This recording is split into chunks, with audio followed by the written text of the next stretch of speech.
রান্নাটা দেখে যদি ভালো লাগে তাহলে একটু লাইক, সাবস্ক্রাইব আর শেয়ার করে দেবে। ধন্যবাদ। পরের রেসিপি আমি আর একটা নতুন কোনো কিছু একটা রেসিপি তোমাদের জন্য নিয়ে আসবো। বন্ধু, তোমরা ভালো থেকো, সুস্থ থেকো এই গরমের মধ্যে।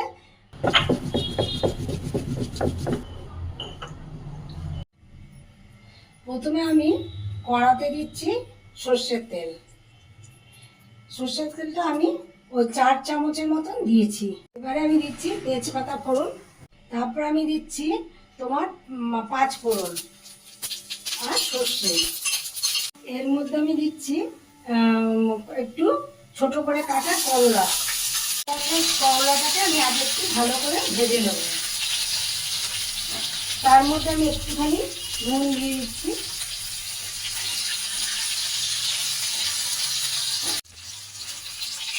আমার করলাটা ভাজা হয়ে গেছে। আমি এর মধ্যেই সব রকম যত রকম মশলা তরকারি করেছি, সবজি, সেই সবজিগুলো আমি দিয়ে ভাজবো।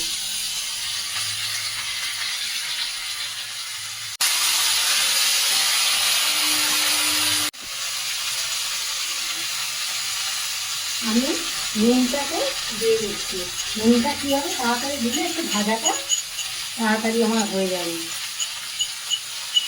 এই যে শুক্তোটা আমি করছি, লাল শুক্তোটা, এটাতে কিন্তু আমি একটুকু লঙ্কা দেবো না, কোনো লঙ্কাই এতে করবো না, ঝাল ছাড়া একদম।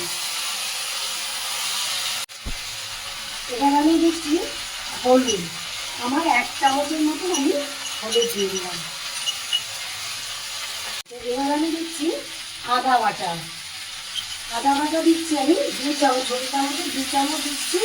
আমার পরে আবার আরেকটু আমি দেবো।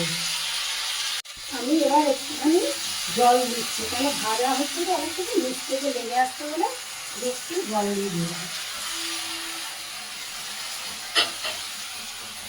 এবারে আমি দিচ্ছি এর মধ্যে শাকটা, লাল শাকটা।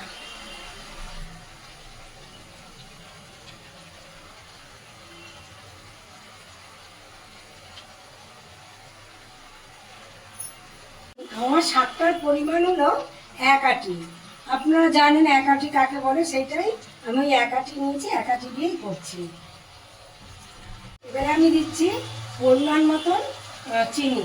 আপনাদের যতটা লাগবে আপনার সেই পরিমাণ অনুযায়ী আপনারা দেবেন।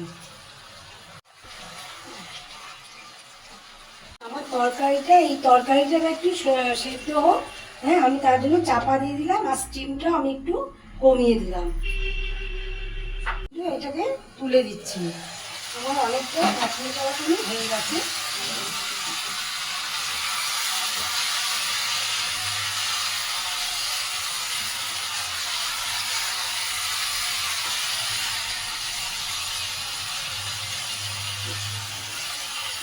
আমার তরকারিটা ভালো সেদ্ধ হয়ে গেছে। আমি এবার পরিমাণ মতো এটাতে জল দিয়ে দিচ্ছি।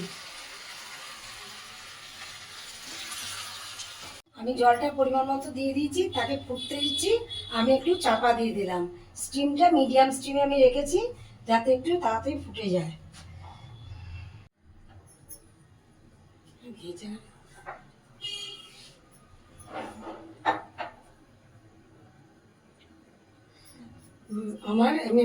আমি এবারে ঢাকনাটা খুলছি। হ্যাঁ, তরকারিটা মনে হয় আমার হয়ে গেছে। হ্যাঁ, তরকারিটা আমার হয়ে গেছে, সেদ্ধ হয়ে গেছে সব কিছু। এবারে আমি এর মধ্যে দেব, এটা আমি বলতে ভুলে গেছি, এই রান্না হয়ে যাওয়ার পরে যদি একটু ময়দাই হোক বা আটাই হোক, যদি একটু পরিমাণ মতো আপনি যদি দিতে পারেন, যাতে খুব ঘনত্বটা আসে আর খেতেও খুব ভালো হয়। এবার আমি দিচ্ছি আপনার সামান্য 1 চামচ, ছোট চামচের 1 চামচ সর্ষে, আর দিচ্ছি রাঁধুনি বাটা।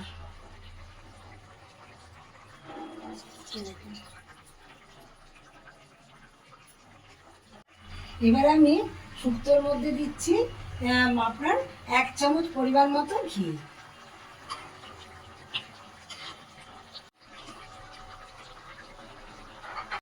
আমার রান্না হয়ে গেছে, আমি গ্যাস বন্ধ করছি।